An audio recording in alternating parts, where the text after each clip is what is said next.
Vijay to talk us through what is coaching. Thank you, Kannan. And permit me for a moment to just share my screen because I do have a presentation.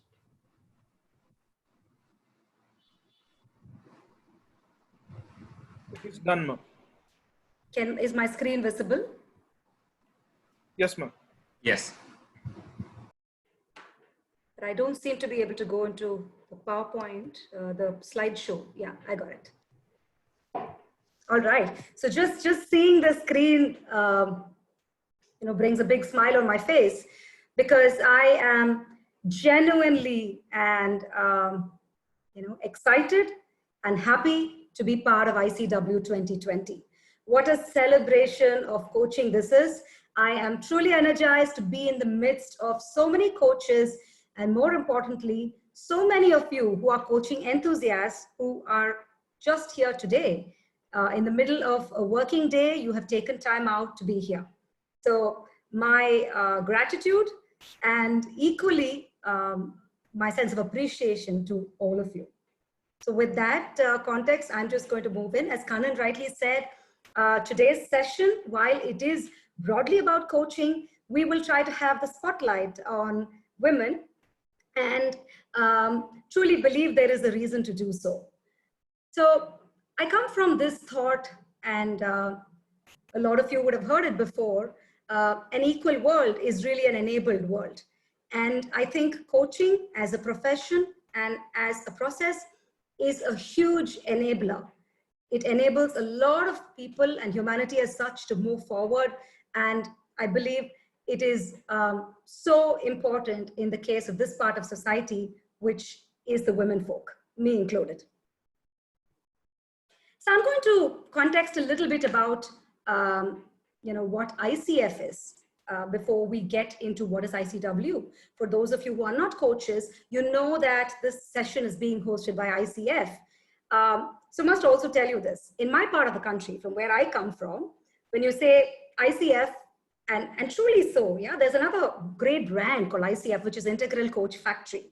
And many times when I put a hashtag ICF, I would get all sorts of posts of trains and coaches, and that's also a coach factory, by the way. So thankfully, we are not a coach factory. I don't like the word factory, but I think we are a great organization for coaches. And I'm not just beating my chest with no reason. I have reasons to believe so. So ICF is a pioneer in the development of global standards for professional coaching. And I think what we hold true amongst many other things is ethics, industry research, and core competencies. We are an independent body, which means that our training program accreditation and our coach credentialing are completely independent functions. We foster the professional development of coaches with a noble vision that we would like to see coaching as an integral part of a thriving society where coaching becomes so commonplace. ICF provides access to credentialed coaches like me around the world. 2020 is a huge milestone year for us because we are 25 years young. Isn't that amazing? So let me hear some claps and show of hand in the chat box. Thank you. Moving on, we are the largest global member network of professional coaches. Proud to say that beyond India, our family is huge. So we are connected across 70 countries, 140 chapters, close to 40,000 members, all of whom represent the highest quality of coaching. All ICF members must possess a foundational knowledge of coach-specific training. So anybody and anyone cannot just come there and say, hey, I'm a coach. There is a bar that needs to be crossed. And we strongly adhere to our code of ethics, where we place our clients above everything else. Coming closer home, we have 5 chapters in the country. And when I mean a chapter, we have, a full-fledged strength of, in many places, about 50 or even up to 100, more than that many number of coaches. And this is only growing. Chennai, the chapter which I come from, is hardly 4 years old, but we today, close to date, have 70 plus members. That is the power of this brand. We have 400 plus members nationally. So what is ICW? Why are we all here today? What are we trying to do? Is this an education event? Maybe, but I think largely we are here to celebrate. And in our celebrations, we want to include all our stakeholders, which are our clients, which is the society around us, and anybody with whom we can make a difference. So we get together once every year in the month of May, where globally, whether it is in Chennai or Malaysia or the Panamas, ICF will be celebrating International Coaching Week. So when I think of that, I have goosebumps to think that, so many chapters must be doing sessions like this. So what is the objective of ICF apart from being a celebration? It is to showcase coaching and the power of coaching to individuals like you, organizational representatives, again, like some of you, and our communities at large. And this excites me more than anything else. This is a superb collaborative effort for the first time we're doing this year, where 5 chapters have got together and, showcasing this week-long celebration on different sectors and different themes. So let's go to the meat of it all. For those of you who are new to coaching, what is coaching? And I love this definition of ICF because it's a very simple definition. Coaching is nothing but partnering with clients in a thought-provoking and creative process that inspires them to maximize their personal and professional potential. The words highlighted are the ones that stand out for me. Truly represents a client-driven process. You would have heard of the term customer is king. For us coaches and in ICF, client is prime, supreme, right? So everything is really focused on setting goals, creating outcomes, and really managing change that people want to do, either in their personal lives or professional lives. When I get into a coach's chair, the things that really energize me is the fact that this is such a creative process. And the creativity is sort of, it just happens in the moment with the client, and it is so thought-provoking. Most clients turn around and say, hey, you know what? I didn't realize it. I didn't think of it like that. And that is the moment which a lot of us coaches, that really brings a smile to our face. So what can really coaching enable people with, right? All of this. And I know of coaches who deal with these themes pretty regularly. The one that's really close to my own heart is pursuing your passion or life vision. Coaching can really help you move to identify your purpose, to find out your hidden passions, and to really live a life that's meaningful in a resourceful way, feeling fully empowered. So in a recent survey that was conducted, 2017 ICF Global Consumer Awareness Study, and ICF, by the way, takes its research very seriously. There is a cutting edge fundamental research that is done on coaching. And this is what came out. If you really look at the figures, it gives you a sense as to, the typical reasons people hire a coach. And all of what I said in the previous slide is pretty much captured here. Yeah? I'm just going to move on because it's quite self-explanatory. So again, I'm not going to get into too much of the nitty-gritties. This was covered in a session yesterday that was hosted by our Bangalore chapter.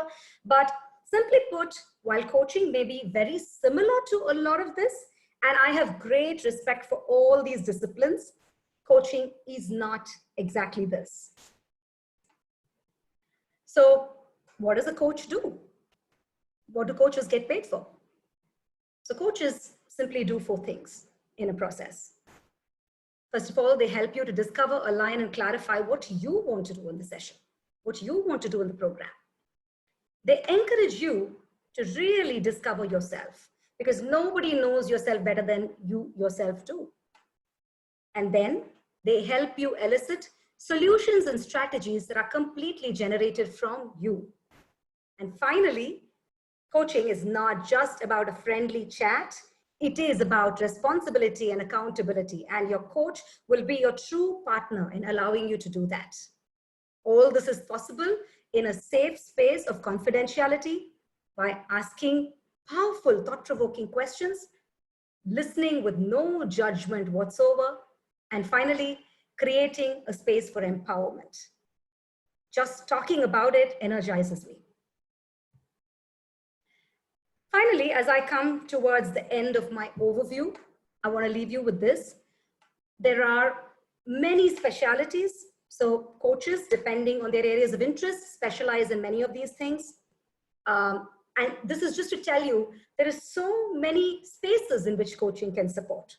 And the last one, I think, is most relevant in these present times of COVID-19, that coaches, and a lot of us coaches do it at this point of time in a completely pro bono fashion, is crisis coaching, holding space for people in the wake of a crisis like this. So this is what I want to leave you with before I hand over back to Kanan. My friends, coaching is for everyone. It is not sector agnostic. It is not gender agnostic. I mean, it is gender agnostic, right? It does have nothing to do with economic strata or religion or any of that. Coaching is for anybody who believes that they really want to maximize their personal and professional potential. The world truly needs coaches now more than ever. So through this session and the rest of the sessions in this week, we invite you to experience coaching. So quickly type in the chat box how many of you are game to do that. And there is also going to be a short poll. Abhi, may I request you to roll out the poll, please? Yeah, Vijay, just doing it.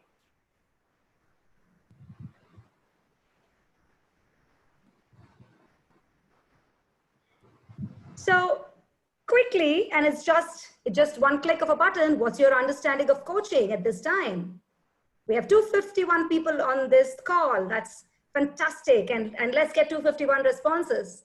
Come on, folks.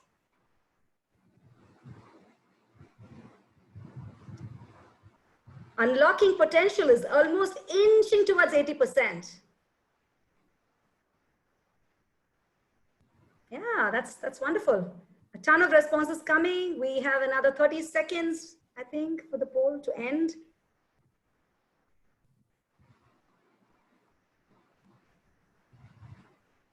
I understand there are a couple of questions coming on chapters and benefits. Probably we can take this towards the end of the session, if you can just hold on. Awesome. So I am going to end the poll now. So I think everyone's seen this. The screen is quite visible.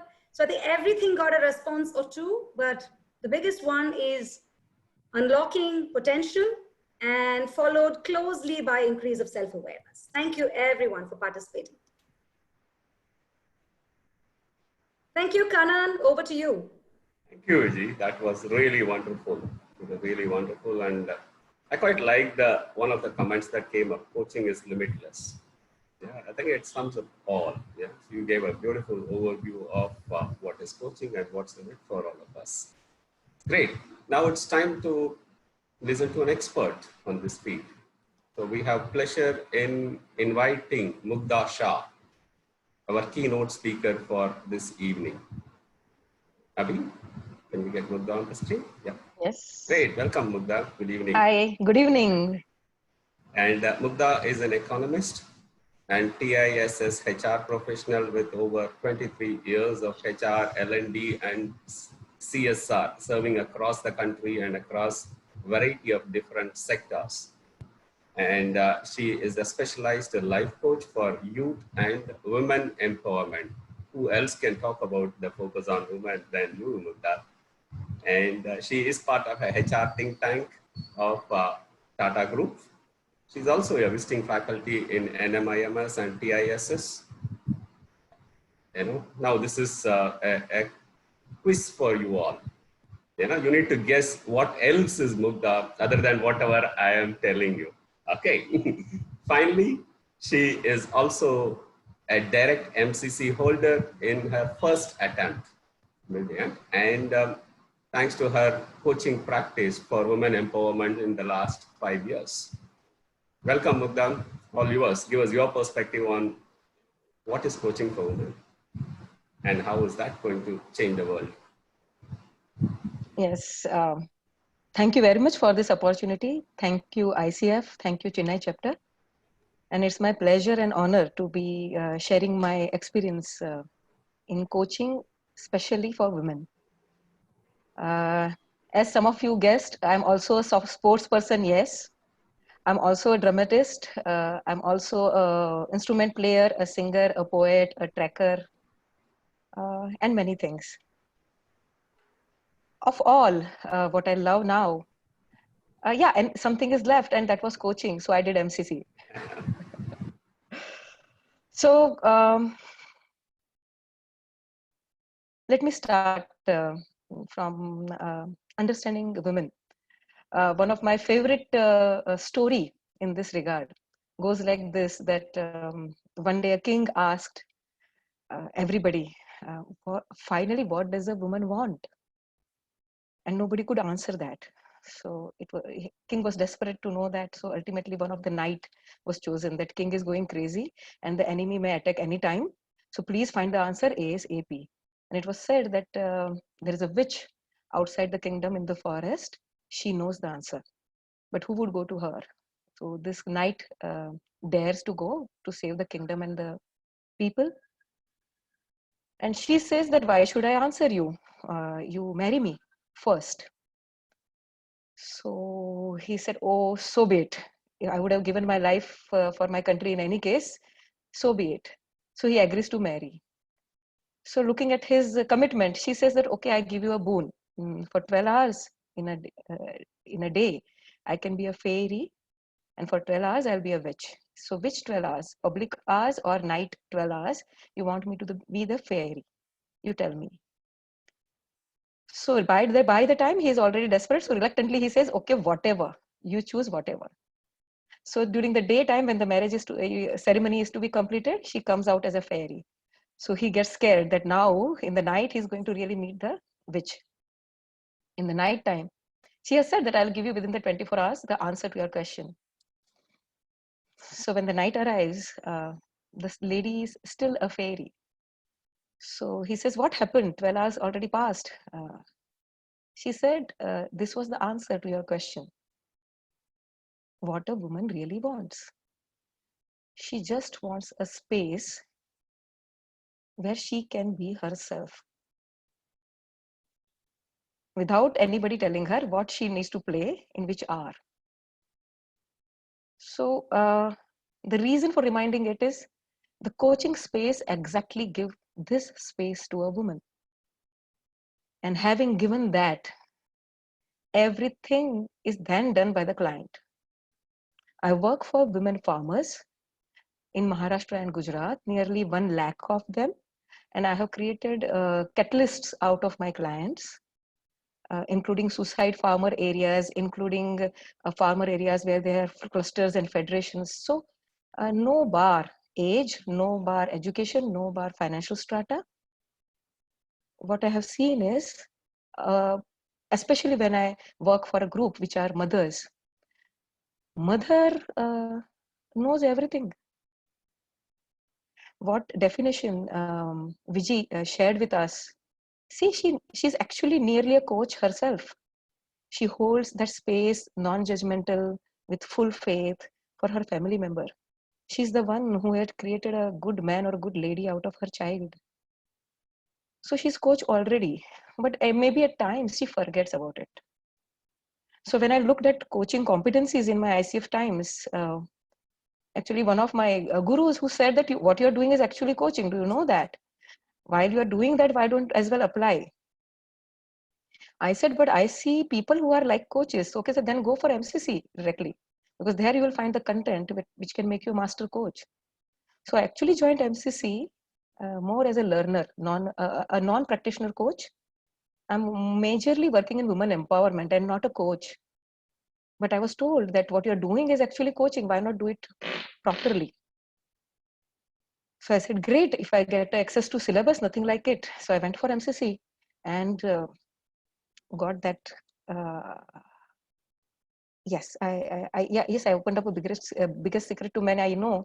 But then if that space is given to women by anybody, it will be good for everybody. So now coaching gives that space. So once you give that woman empowerment, being a typical Indian, I was questioning this word itself for a long time. I used to ask, what can empower a mother? In typical Indian philosophy, woman is considered a source of power herself. Now, what can empower source of power itself? If we can just hold the space for her to be herself, and if we can just hold a simple mirror, which a coaching does through paraphrasing and helping her focus on her area of concern, completely client focused, that's all that is required. And when I started doing this 4 years back, I was questioned. I was questioned by many. We are a typical HR, CSR, a corporate lady. What mark you can make in women empowerment and NGO sector? We have been working for women empowerment for decades, and we couldn't turn them around. And what are you saying? This coaching looks nice in the urban setting for urban women, for good financial strata. Does it really help people work on ground? I said, it is a very humane thing. Coaching is actually the way a human should converse with another human being. According to me, coaching is a way of life. It helps people treat each other non-judgmentally, complete faith in each other, really good listening, and then many things can be co-created because it is based on partnering, as Vijay said. So according to me, it was a very human thing. So if it is a human thing, it should work everywhere. It is not a corporate jargon. It is not a European fade. It's a human thing. It's back to humanity. So let me hold this space for this mother, because for this woman, it comes very naturally to me. When I'm talking to a client who is a mother, all the competencies, keeping faith in her capacities is effortless many a times. But I was questioned that whether she can find her way through in such dark scenarios. So I'll just share an example or two. I was working with a widow of a farmer who had committed suicide. And I'm talking of an area where they work entirely long to earn 15 rupees. And that NGO was about to close itself, close down because of financial issues.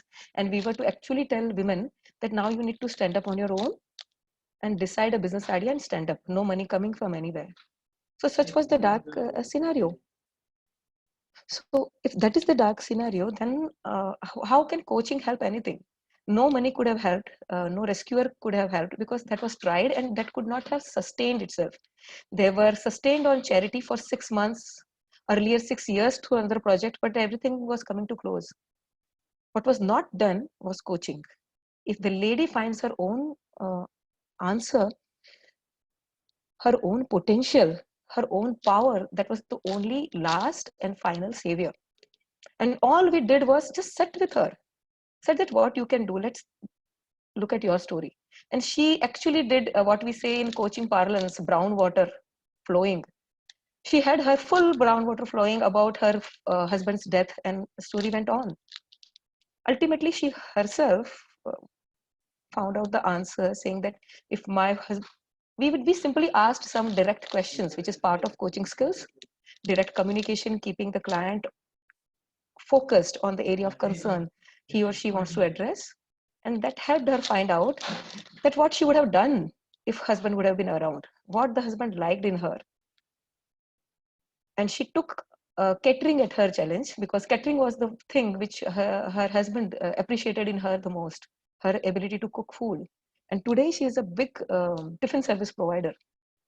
Now it might look very tiny, but it was a life changer for her. Another place where I was in a desert land where all women were fighting for drinking water. We could say that every answer lies within. I'm a head of a program called Kasturi, which says answers lies within, which is in line with the coaching principle. So we said all answers can be answered by you. So we put on the board all the questions of that community which needed to be answered for them to feel empowered. I just wrote it on the board and said, now you tell me how it can be answered by you. And they started answering. I was just holding that space with faith in them, as taught by ICF MCC. I was just being ICF MCC. And they started answering every questions themselves. And I started wiping off question after question. Ultimately, the last question was drinking water, because I'm talking of a desert land where 1 hour in a week we get water access. And sitting in Mumbai, I couldn't even visualize. So I did not know the answer. But coaching gives me that freedom that coach did not know the answer. And coach is allowed to share one's vulnerability. So I simply said, I don't know. Now, do you have an answer? You may not have. So I just used the direct communication and I said, okay, so are you trying to say that there is no option but to migrate? And then they had to face the question. So far, they were facing rescuers in the form of NGOs. And for the first time, they were facing a coach who was not knowing the answer and putting it back to them. And they started asking, no. What are you saying? Are we going to migrate? No. How can you even think that? So I said, but then I kept an open-ended question and they started answering. They started answering with the best practices in their own desert and what they can do, how they, then it helped me do them action planning, and they now actually turned it around and now even got water back in the desert. And who I was just a coach. To conclude the story, what I want to say is today I am holding a program, an official program of Tata Chemical Society for Rural Development, in which I'm doing women empowerment through my program called Kasturi, Pan India. We are just 3 coaches. My entire program is coaching only. We are not into any money giving, not into any advice giving, not an incubation provider, not a technical expert. We are just sheer coach. Everywhere my NGO partners ask me that, oh, what are you saying? Demonstrate. And we tell them, okay, you want to see it to believe it? Give us your most challenging group. We can do group coaching. Give us the most challenging individual. We will do individual coaching. You see the result for itself. And then open up your core member to learn the art. Now, more and more NGOs are approaching coaches for coaching skills.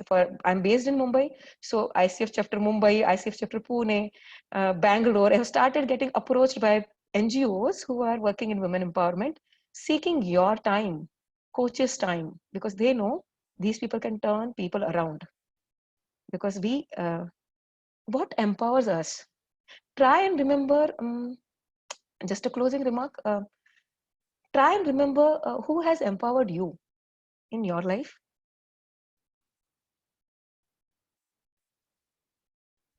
Whom you really give full credit for empowering you. And you will see that these are those people who believed in you. Whatever wild idea, however crazy, whatever mistake you may have done, maybe a primary school teacher, maybe mother, maybe anybody who really believed in you, did not apply judgments, gave you great listening, and allowed you to be the person in command, even to chart out the solution without prescribing anything from one's own side. It might be a mother, it might be a daughter, it might be a sister. Most of the time women, sometimes men too. But these are the principles. If you look at ICF competencies, these are the human principles. So it works. The real empowerment comes when you believe in the other person's capacity to empower oneself. It is an ironic thing that in our country, we have done so many things in empowerment, but in the name of empowerment, we have been rescuing, prescribing, teaching, supporting. Now is the time, COVID times, when everything is uncertain. All the rescuers, all the trainers are now taking a back seat, realizing that the trainer would not work anymore. The rescuer would not work anymore. So as Vijay said, of all times, now is the realization that everybody needs to sustain and scale themselves. Everybody needs to empower themselves. And who can do it, help it better? The process of empowering oneself is best facilitated through coaching, be it one-to-one coaching or group coaching.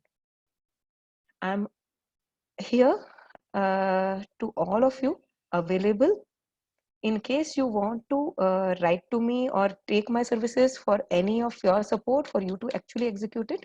I'm leaving my number with you and also my email address. Please write to me officially as well as informally. It would be my pleasure if you try experimenting women empowerment using coaching skills, even while you are learning to coach. Please remember, I got all my coaching hours by coaching women in Women Empowerment Matters. MCC requires lots of coaching hours.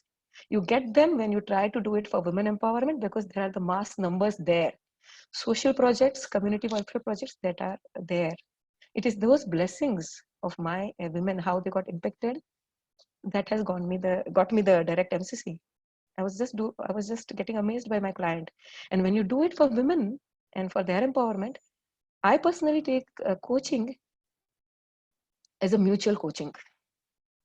Every coach would agree with me. Every time you coach, actually you get to learn so many things back. Knowingly or unknowingly, the concerns raised are also answering the concerns of your own life. Somehow that serendipity, universe conspires and gets you the client who actually talks about your concerns as well. So it's a mutual learning journey, and with women, it accelerates. And if you know how to empower women through coaching, there is a side advantage. You would be able, your relationship with all the women in your life, mother, mother-in-law, daughter, sister, wife, that will also get benefited because you know how to empower women. And the women around you will feel empowered. That gives you more power. Thank you. I'm done. Open to question answers. Hey, Mughda. Hi. I'm quite spellbound. So here's a big hug to you. We need more women like you, not just as masterful coaches, but I think just role models. And there was this beautiful comment that came in from Maya Singh, saying that this particular moment has made a difference to her in the way she's going to raise her 5-month-old baby. How beautiful that is, right? Yeah. It's wonderful, Mughda. So I know we won't do justice to you unless we get a whole session for this. But you know what, Mughda? I'm just going to have one question and then move ahead because we have an exciting coaching demo of a woman coach coaching a woman client, and I'm going to ask you to stay on as an observer. Would love to hear your feedback also at the end of it, but lovely. So the one question that did come up is, I mean, and I won't say it verbatim, but really about saying that do women make better coaches? Are they more empathetic? Is there a quick answer? Yes. Yes. And there are good reasons. They see there are biologically, their body type, the alkaline type, is more flexible. They are more in flow. They can hold more. They have more power to tolerance level is biologically proven. Secondly, the social conditioning, the stereotypical grooming which we gave to a girl child has lots of disadvantages, but it has this advantage. She is groomed to listen more. She is groomed to be more less egoistic. She can take pleasure even in a supportive role.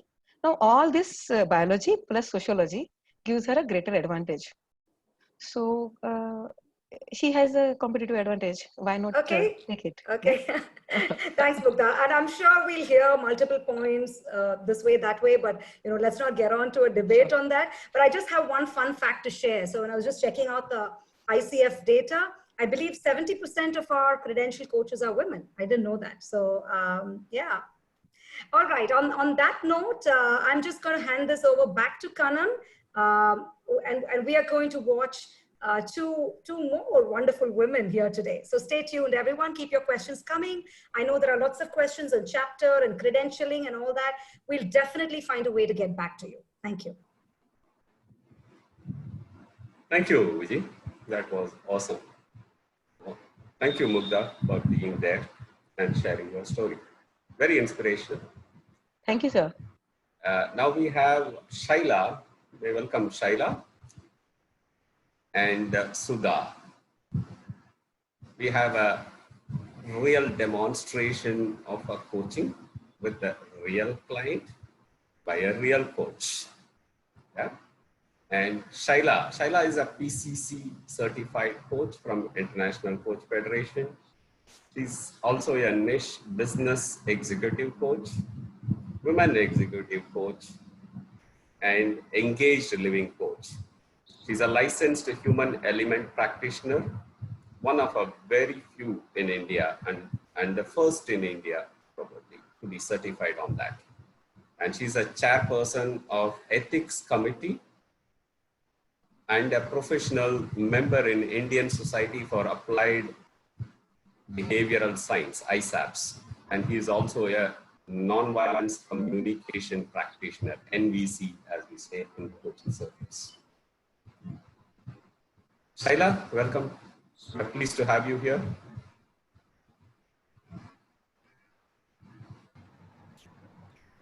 And along with Shaila, we have Sudha,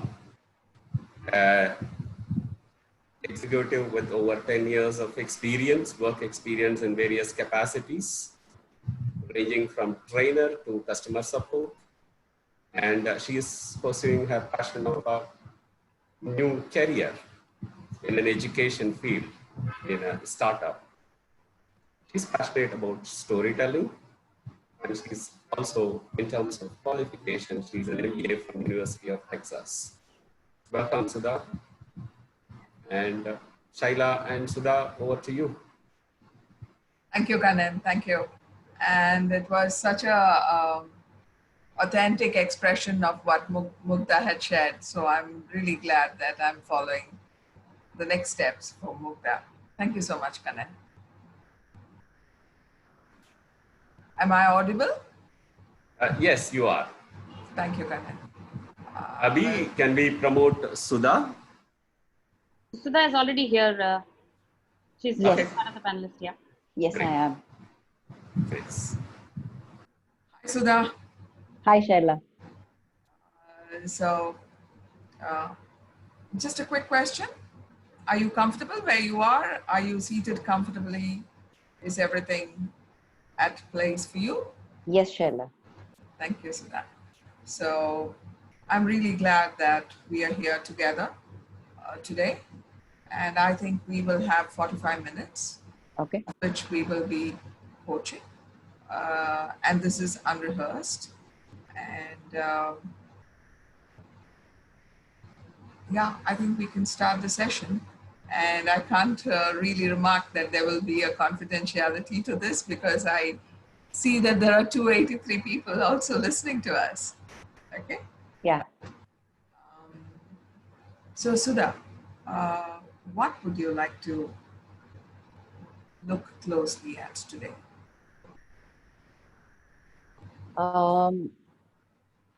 My ability to take feedback in a very impersonal way, not take it too personally or take it to my heart when it is not in my favor or when it is not what I'm expecting. Okay. So can you tell me more about what is this that you are concerned about your feedback?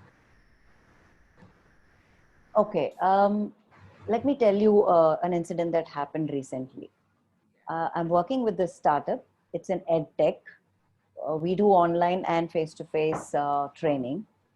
And I was in this call observing our founder. He's also our trainer, how the session goes on and how the professionals are trained and everything. And in his book also, I'm also reading his book to equip myself, become a better trainer in that. So in his book also, he mentions about Steve Jobs' speech. Now in our curriculum, there is one particular module for how to present your speech and all that. So Steve Jobs' speech at Stanford is an iconic speech. It's considered as an iconic speech in many ways. So when he mentioned that in his book also, I asked this question to him. His name is Rakesh. Why do you think that it's an iconic speech? This speech is about his personal life, 3 stories from his personal life. Why did he have to read from the script? he could have looked at the audience. Now, when you're talking to someone about an emotional message, an emotional speech, when you look at them, the connect is much better. You're able to link with your audience really well, and the impact is really powerful. But throughout the speech, he was actually looking at a script, and still it is considered as an iconic speech. So here, I'm also a member of Toastmasters International, an organization that helps people overcome their difficulty in speaking in a podium or in front of an audience. So he knows that I'm a Toastmaster, and he said, Sudha, here is where I would like to differ with you. You Toastmasters generally give more importance to only delivery and not content. Now, that was a little or too much of a personal remark, I felt. And I was not alone in this call. There were two other colleagues with me as well.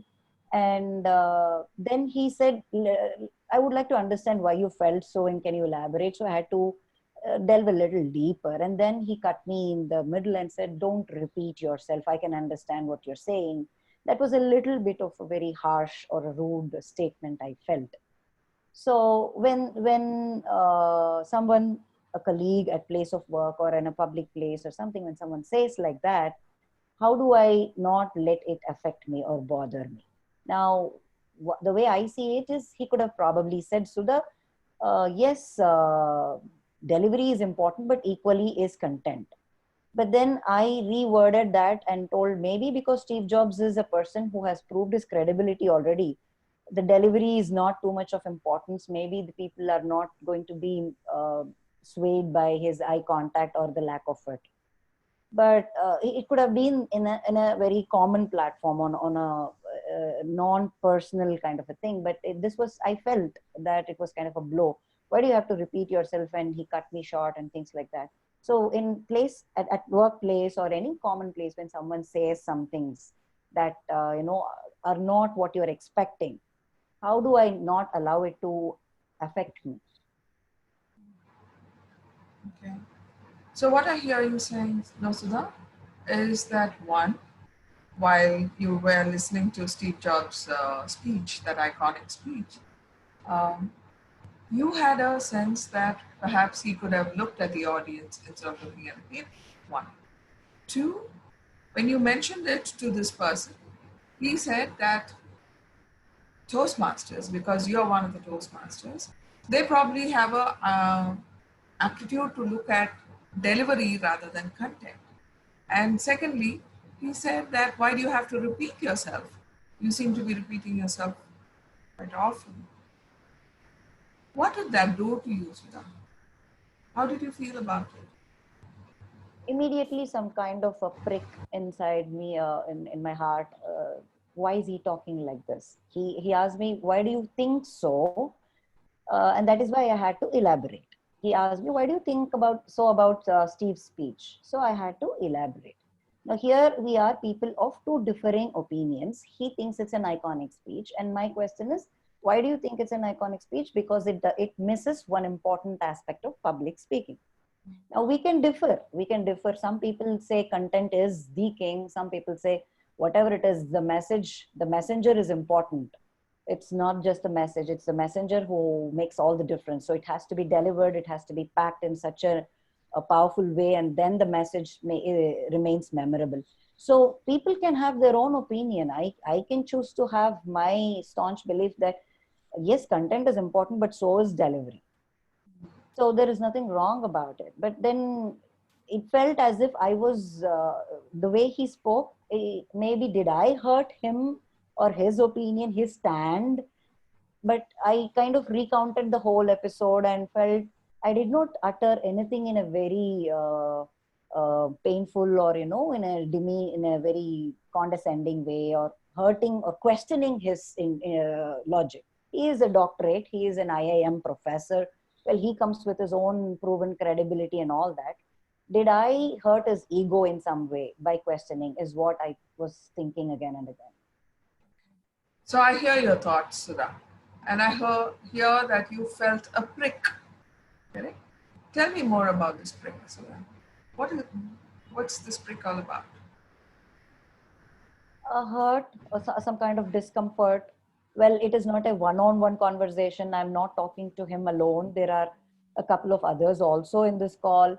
So there should be a, the words that you say probably should not be the same when we are alone. Then probably it won't matter so much, or it will, but maybe their presence will amplify the hurt even more. Can I reflect and say that you were embarrassed? Yeah. Okay. And therefore there was a slight possible, you could correct me, possibility that you felt a certain amount of shame there? The right word would be put me down. Okay. I felt like, he was putting me down, or in some manner it was insulting. Uh-huh. So you were feeling a little bit of insult. You were feeling that he was putting you down. I'm guessing that you were feeling a little embarrassed, and there was a slight amount of pain. Right. Right? So when you have all these feelings with you, right? What is it that actually made you, how would you actually love to take any kind of feedback? This is one way of taking feedback, especially when it's a little hard. What is another way of taking feedback? Any feedback, actually, whether it is in our favor, supporting us, appreciating us, or something to be improved. I mean, probably because I've been in Toastmasters for so many years now, I'm used to giving feedback in a certain way, as in not using harsh words. You shouldn't talk like that. You shouldn't, the shoulds aren't there. Or, you should not repeat that you are repeating yourself, kind of things probably, are a little hurting. How can I take a feedback? Any feedback actually, it changes over time. Its intensity or its impact changes over time. The hurt or the elation, either extremes of emotion, will kind of come to the center in the middle after certain time. That is what I think. So I hear one way is to take it personally, to see that, yeah, he put me down. And I felt a lot of embarrassment because of that. The other way is to let it be. And after some time, you may, like what you say, you could come to the center. And therefore, there could be a little bit of this and a little bit of that. So I see that after some time, you're feeling a little more open towards what he says. Would I be right in that? Okay, here is a question I get when I think of that. Did I completely resolve and accept it and move on? Or did I just brush it under the carpet? Okay, done and dusted, let's just get ahead with it. So when I do the former, I've kind of accepted, and then now I'm open to receive more feedback in a positive way. When it is the latter, that is, I've just covered it up and it's still there, the injury or the wound is still there, I'm not completely overcoming it, then it is bound to resurface in a future conversation with this person, especially with the same person. It may come back in a different way. I may say things in a very personal or emotional way, which could be an impact or an outcome of this thing.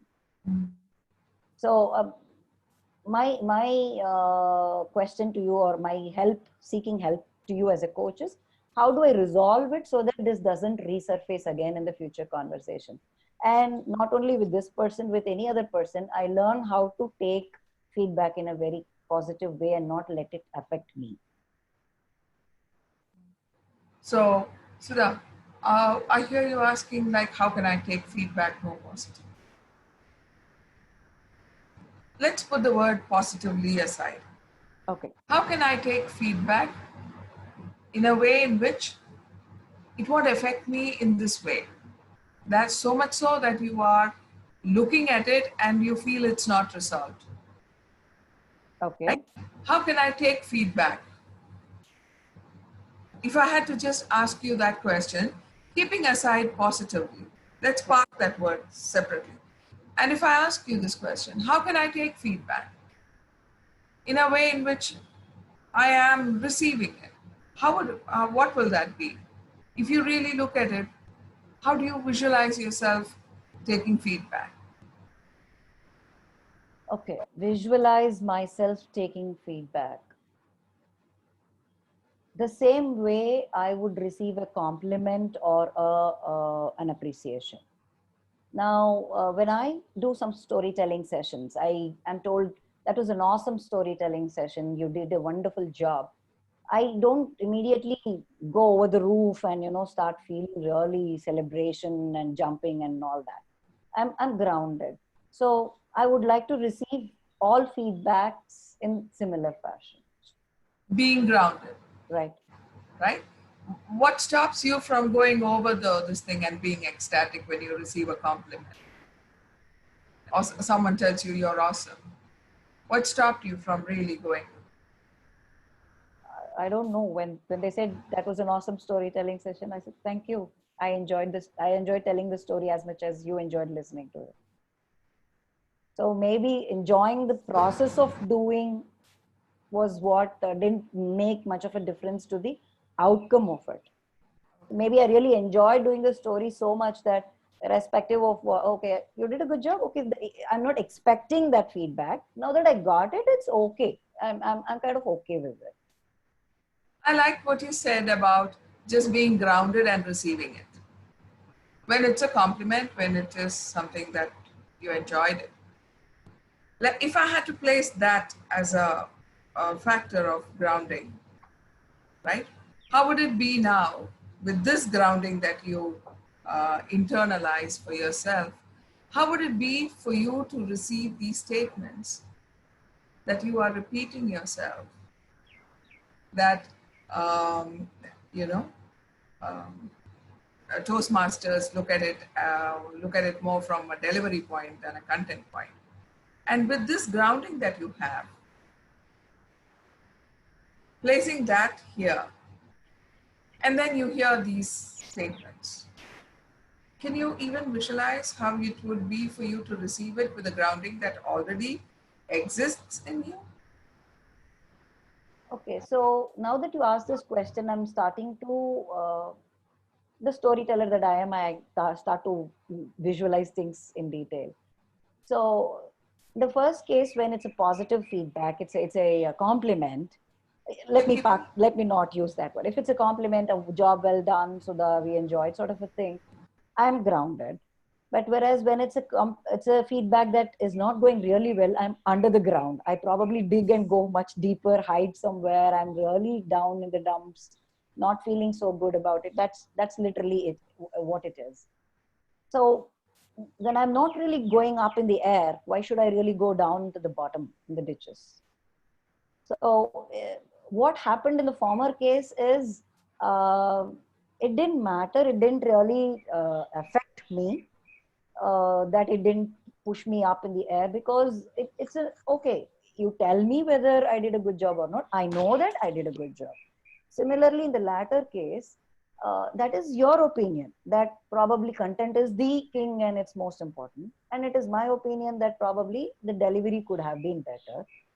We as adults, or we as people can, differ. We can have differing opinions. And just because you tell that, you're not asking me to change my style or change my opinion that yes, he says so from now on it's written on the rock that content is important, so I have to change my way of thinking, my personality as it is. No, I need not let it affect me. So the way I stay grounded in any situation, I should probably keep reminding myself that the way I take X feedback, I should take Y feedback, irrespective of what it does. I should not let it affect me.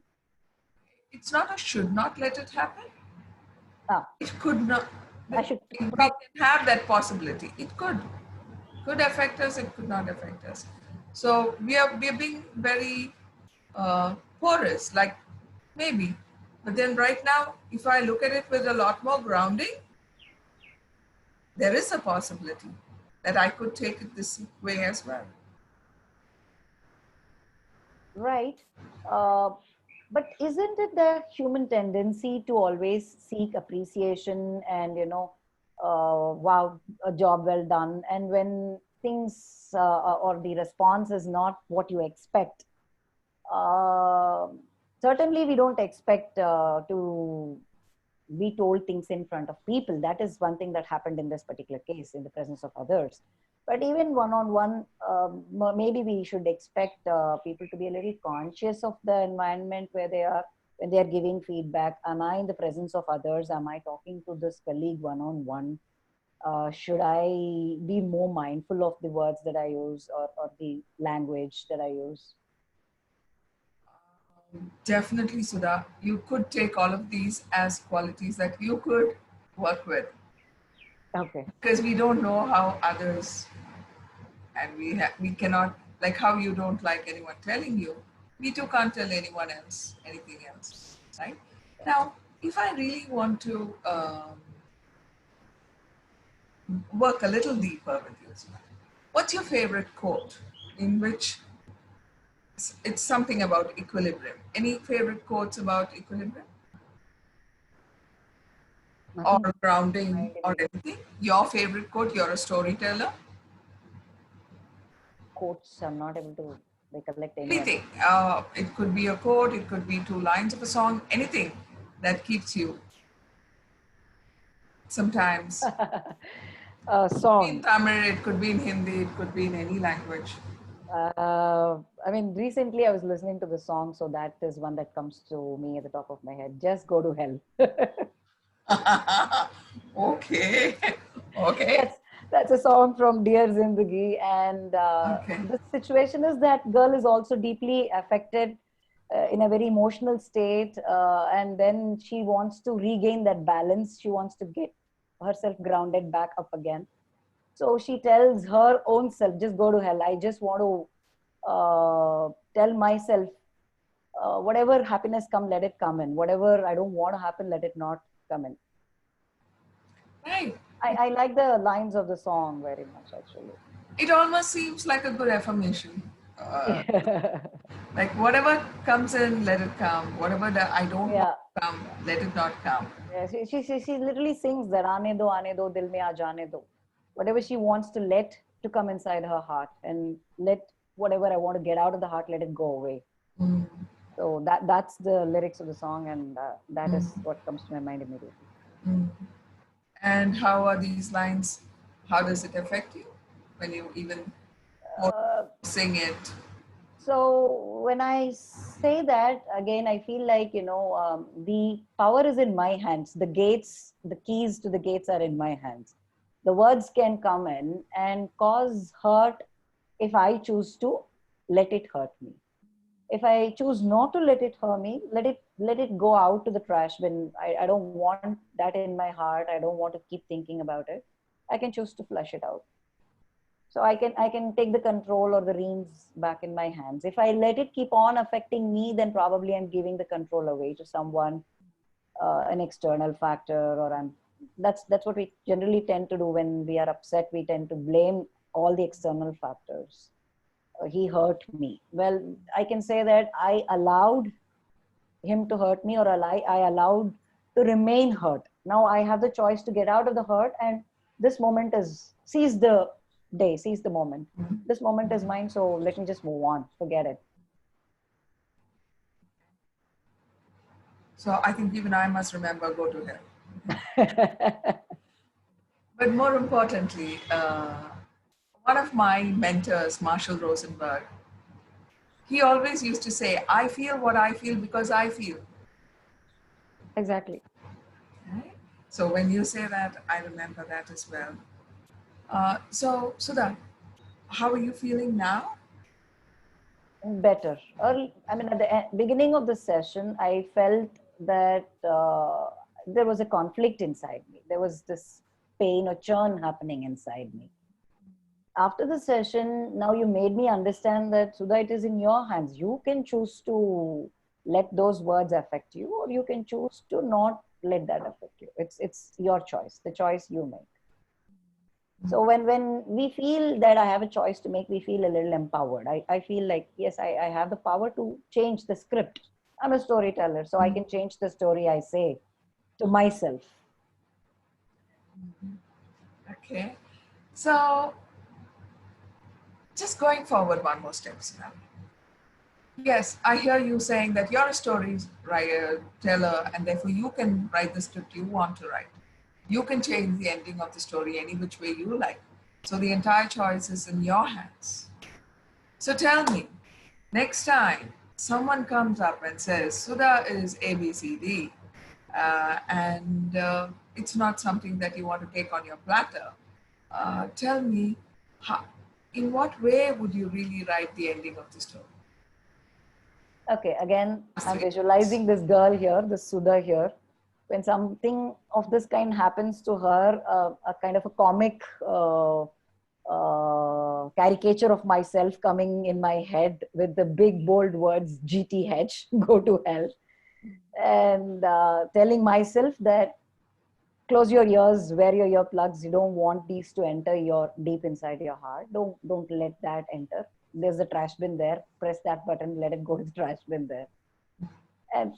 And then this is the day. This is the only day that I'm going to have. I'm not going to get this day back again. So let me live this moment, this day, the way I want. Let me listen to the song that I really feel like singing or listening, or I feel like drawing these days a lot. So take this stuff out and start scribbling whatever it is. So actually, I hear you in a very larger expanse in a canvas talk about taking care of you, your feelings, and what you want to do. So I'm actually hearing you maybe listening to yourself, listening to your deeper self about what you, and it is you that matters. Yeah. Right? So Saying that? so as you say those words, I get this thing. Probably, I should probably have a quick self-talk with myself. uh, a quick self-talk with myself and ask myself, how am I feeling now? How does that impact me? And ask myself, is that making me comfortable or is it painful? Now, what shall I do about it? Have a small, maybe be Shyla and Sudha two in one within me and have that conversation. I can't keep bothering you every time I'm in trouble, right? So I'll have to probably play the two parts and let the story go on inside me and see that I end. I mean, now that I am Shyla as well as Sudha, I can control what Shyla asks and tells me, and I can decide the proper ending, the end, whatever way I want.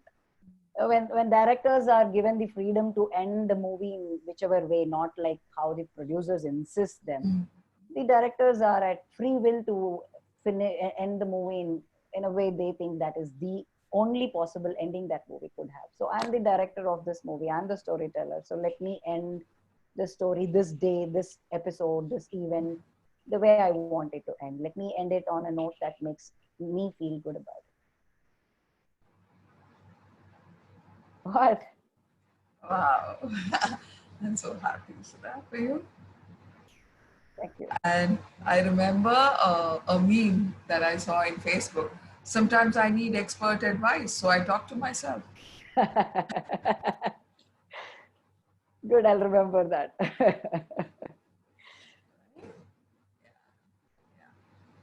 Okay. Is there anything else that you want to share? Any last lingering thoughts or feelings or whatever you want to say before we wrap up? Lingering thoughts. No.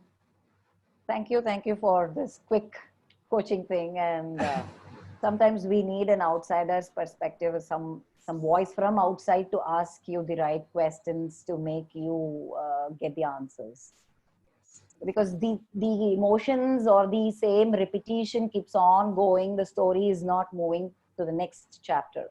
It's stuck there. So when this person comes, is like, the gramophone, you just take that thing, pin out, and then put a plate, another plate, and then put the pin back in, the song changes and the new music starts. So probably that's what you just did, took that out and put another plate, and now the song sounds much better. Yes. So that this time it's a rock and roll, I guess. Yeah. Thank you, More Sudha. music, more stories. Thank you. Yeah, thank you, Sudha. And I just want to remember, at the end of the day, I think we all walk each other home, Sudha. So it's not about me, and it's not about an outsider perspective. Thank you. Thank you. Thank you so much. Thank you for the opportunity. Thank you. Thank you so much.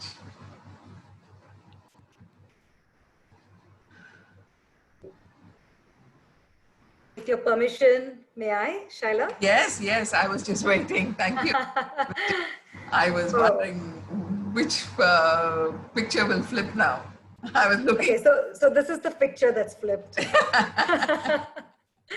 Yes. First up, thank you so much. And I know I said it in the beginning, we're going to listen to wonderful women, and I don't think I was wrong. I'm just allowing all that to sink in. And, you know, before I come in and share what I sensed, I just want to hold the space a little bit with both of you for some time. Sudha, if you are comfortable, you know, to have a chat, can I ask you something? Sure, sure. So, how did this whole experience feel, Sudha? And you know, I mean, you were probably on a public space, but you were just so, you were in the flow. One thing is, I didn't allow the number to be on top of my head. There are over 200, 250 people out there watching this as we speak. To me, what was more important was I have this heaviness in my heart. Let me use this opportunity to see if I can somehow come out of this situation. So that was the predominant thought. Beautiful. And is there one word that you would like to use to describe this session? Gratitude, grateful. Thank you, Sudha. And we are grateful to you. Thank you, Vijay. This takes a lot to put your hand up and be here. I think this, on behalf of the whole coaching community, everyone here. I hope it was of some help to others in their personal or professional lives as well, because this is something that happens to most of us many times when we are told, handed things the way we probably didn't want it to happen. So if I could help them through this episode, if they too can relate to me and you know, they can take a leaf out of this and how to react or how to take it in their stride, whichever way. Yeah. If it's of help to them, that will be great. I think absolutely, because I wish you could read all the chat. Maybe you can, you know, the some time that's left over. You know, everyone's like picked up so many metaphors from you. You know, completely awed by your authenticity and I think your courage as well. Thank you. Thank you. Thank you very much. Shaila, I know as a coach that, you know, I mean, sometimes it's just best to leave sessions be and, you know, take it all in, introspect.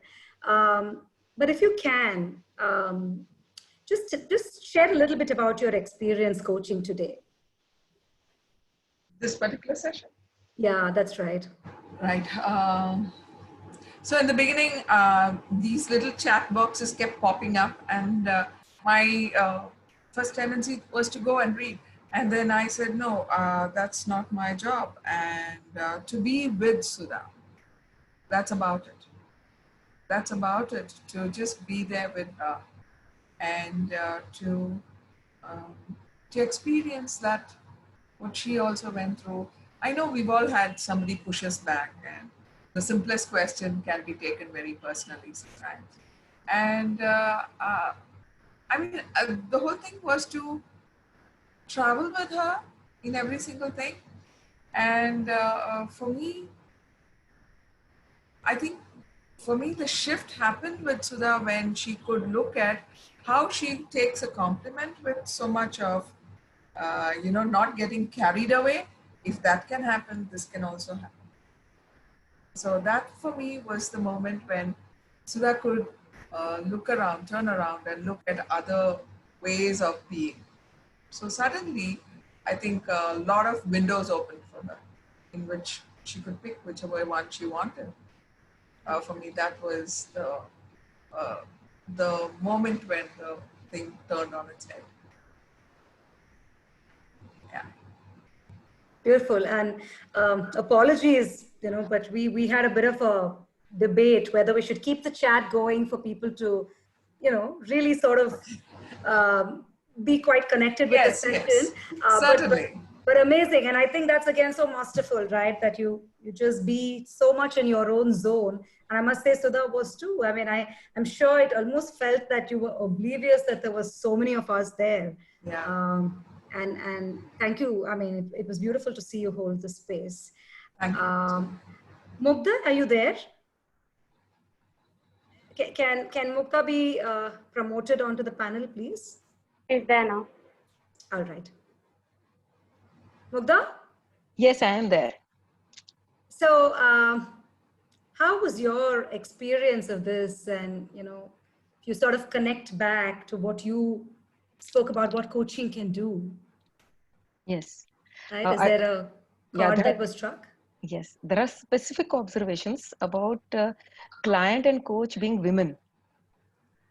So I would like to highlight those. While it is already dealt in the coaching part, some peculiarities I would like to using both of them as an example of women client and women coach. First of all, Sudha, I know she's a great storyteller. So she's a power-packed lady. Hi, Mughda. How are you? Hi, I'm good. So she's quite a big woman empowerer herself. Now, many times if this happens, that many times we will get client in the form of a woman who is a source of empowering others herself.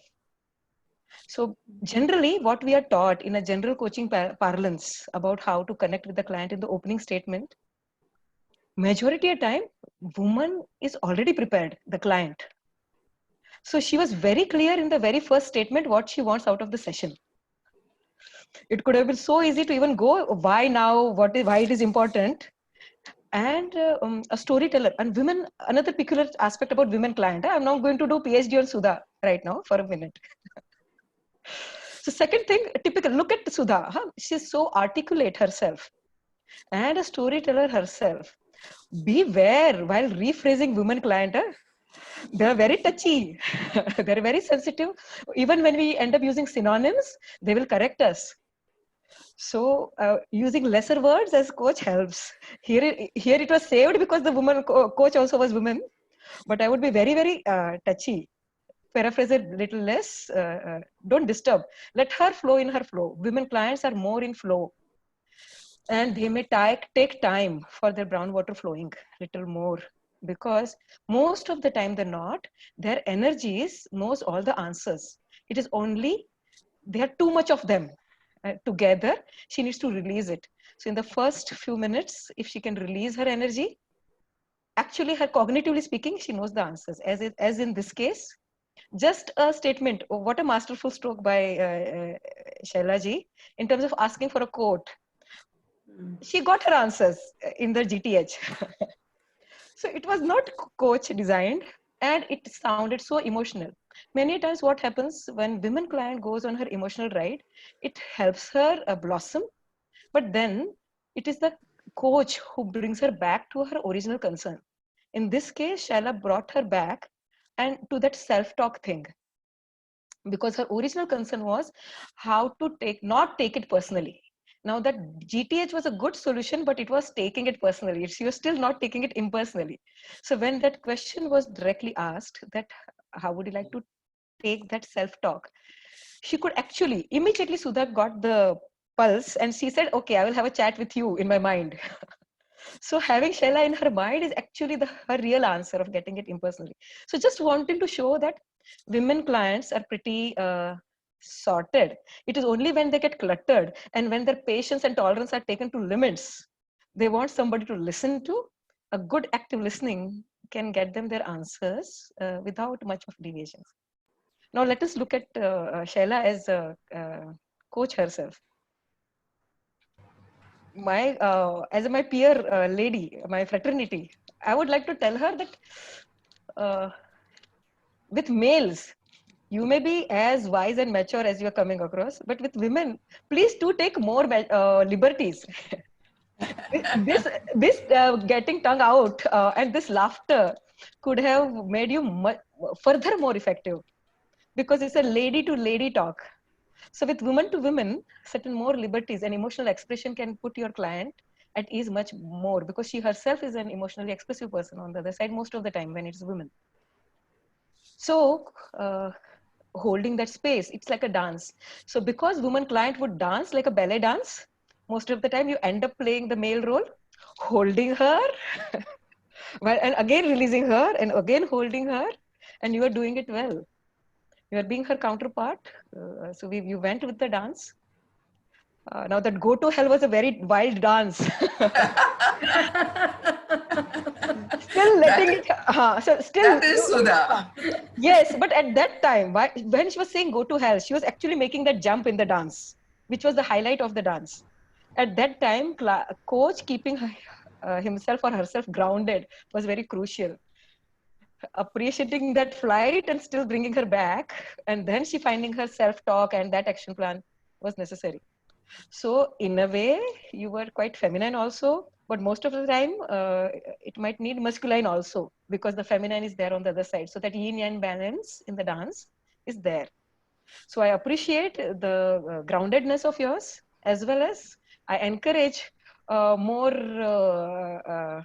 chirpy and lighter, small time, lesser words, because men are more cognitive. They would need more paraphrasing. They would need more logical reasoning from coach, whereas women would like to be in her own world and would require lesser from client coach. So you may tweak it in mind that is which gender you are going to coach. It would help you use your strength to the fullest.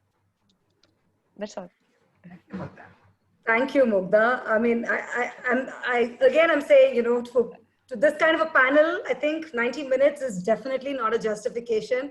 I would love to have you all back on board once again.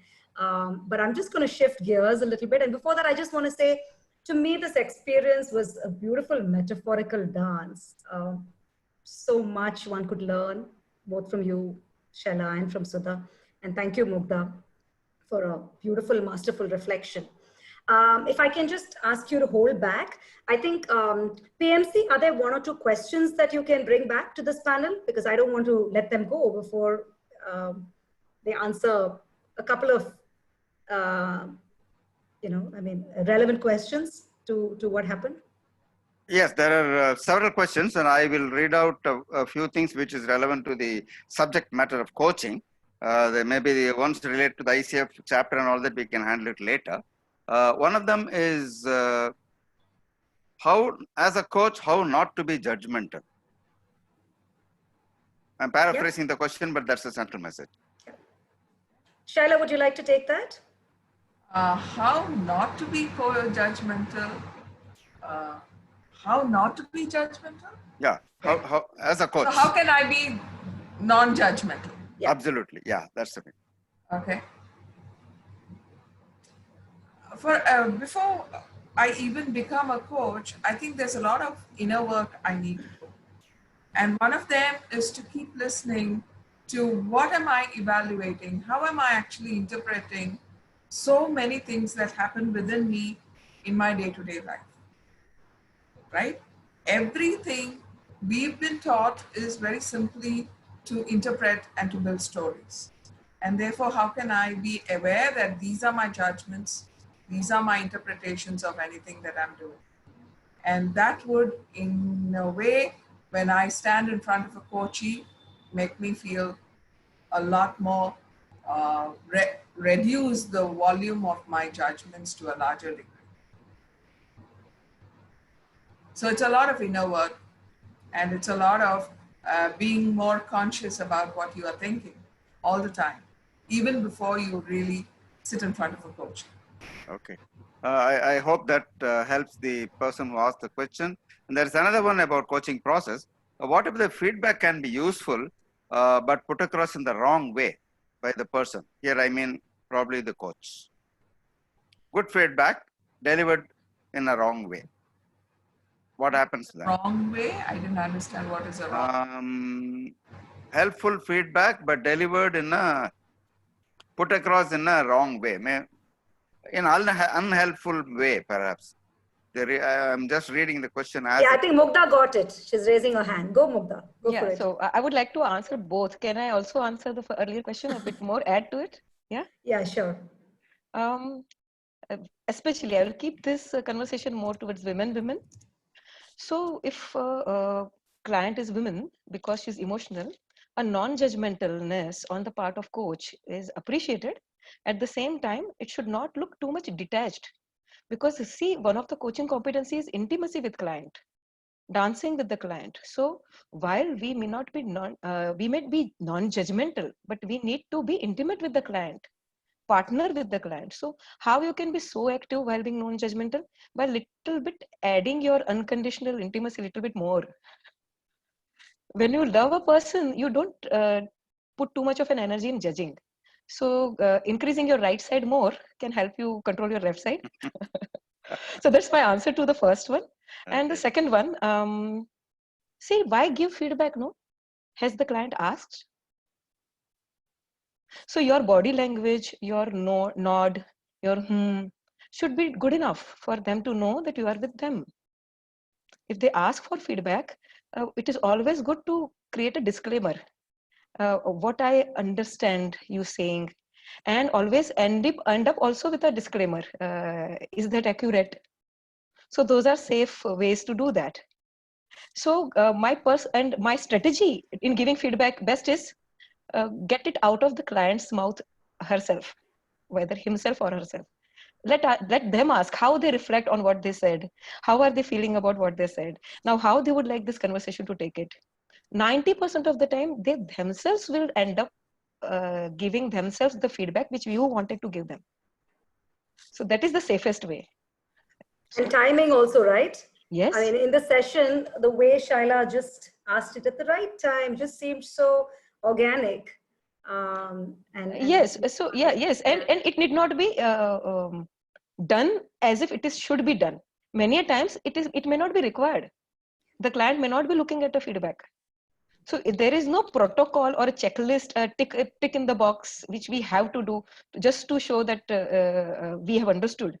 Many times the client has given us the faith that yes, he is assuming that we have understood.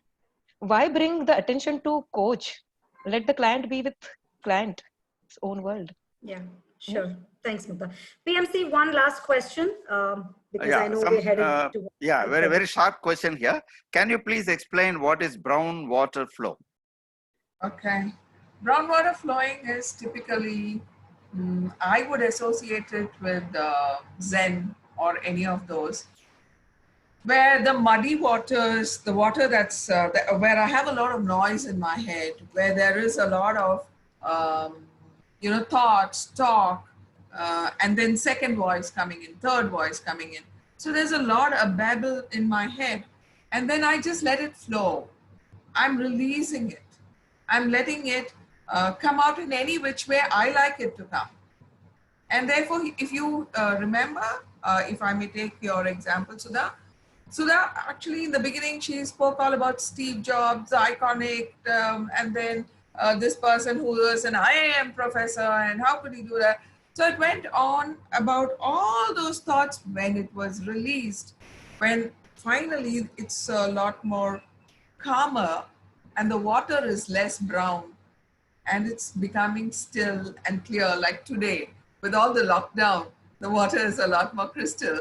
Same way, when all the hangama, when all the noise stops, and then the coach comes in, the coachee is in a state of mind to receive whatever the coach wants to share.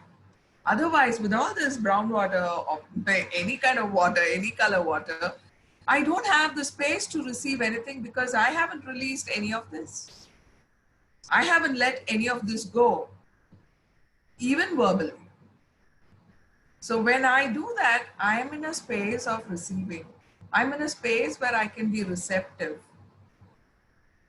And therefore, whatever the person says, I may even take a minute and say, okay, Is this what she's trying to say? Okay. I may not have the answers, but at least I let the light shine a bit into my head, in the crack.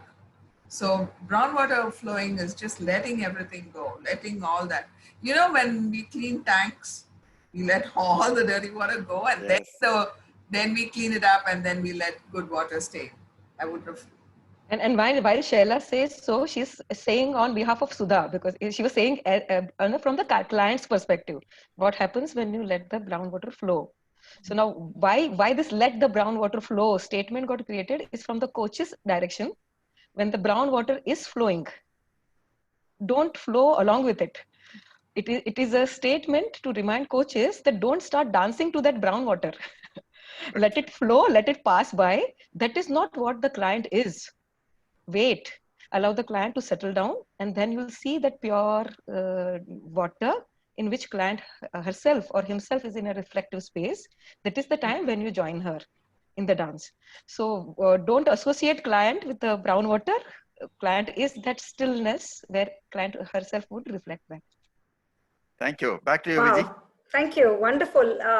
I know there are lots of questions, but you know what? Though we're going to pause questions here, because we're going to be wrapping up. In our session 2, there's like about 20 minutes devoted just for questions, and we have a completely interactive open house. So don't miss that and hold on to your questions. Before that, I'm just going to quickly run a poll here.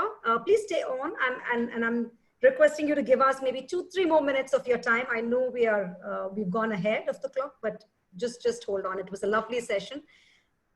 Abhi, could we just have, yeah. So not going to take very long. So this is about your experience, because I think all of you as observers held a beautiful space too. So what came up for you? And it would be fantastic if we get all 200+ responses.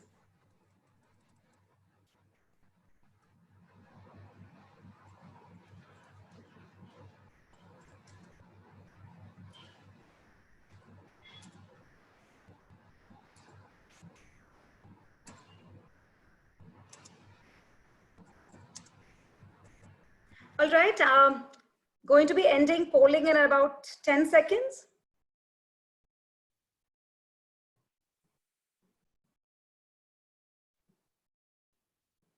Okay, there goes.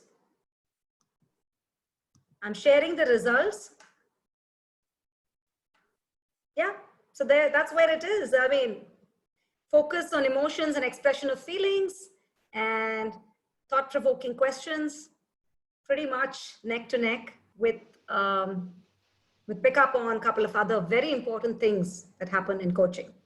So that's fantastic. And now we're going to be, this is very important too, don't leave us yet. I'm quickly going to share with you the email IDs of the team that's put it together. We've got email IDs of all our chapters. And I know there were lots of questions from all of you to know about membership. How do I reach out? I'm in Hyderabad, I'm in Delhi. So this is what is going to help you. And in the meanwhile, Abhi, if you can also just keep the final poll of the day, which is going to tell us how we did.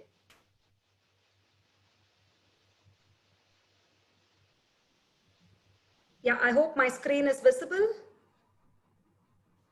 So these are the IDs. And if you have any query from any of our chapters, this is the team that's made this show possible. Viji, can you put it on slideshow, please? Yeah.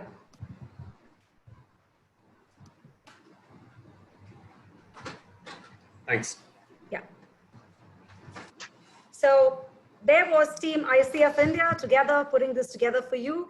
One last survey and you may leave, and do come back at 6:30. I promise you it's going to be equally exciting.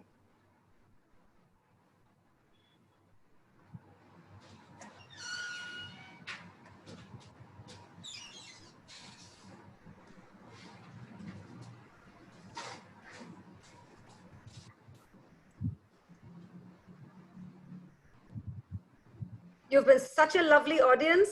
Let's hit 200. It will just help us do better the next year and the year after.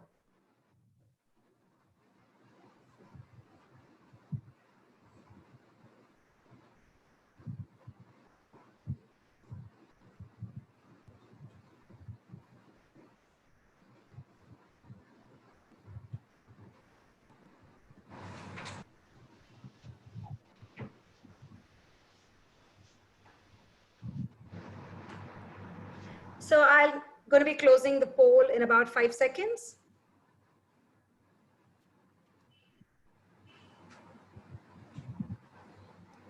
All right, and here are the results. Fantastic. I think, yeah, hats off to the panel and to our lovely audience and to the team. I think 85% found it excellent.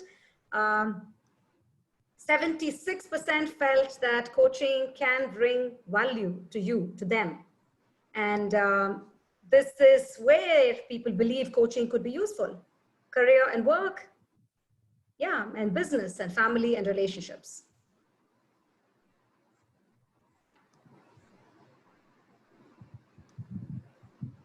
Thank you, everyone. On behalf of the team here, Kanan and I would like to take your leave, and I hope you come back, join us, support us with the same show of strength, get some coffee, do your stretches, and come back for another exciting 90 minutes. Thank you. See you at 6:30. Bye.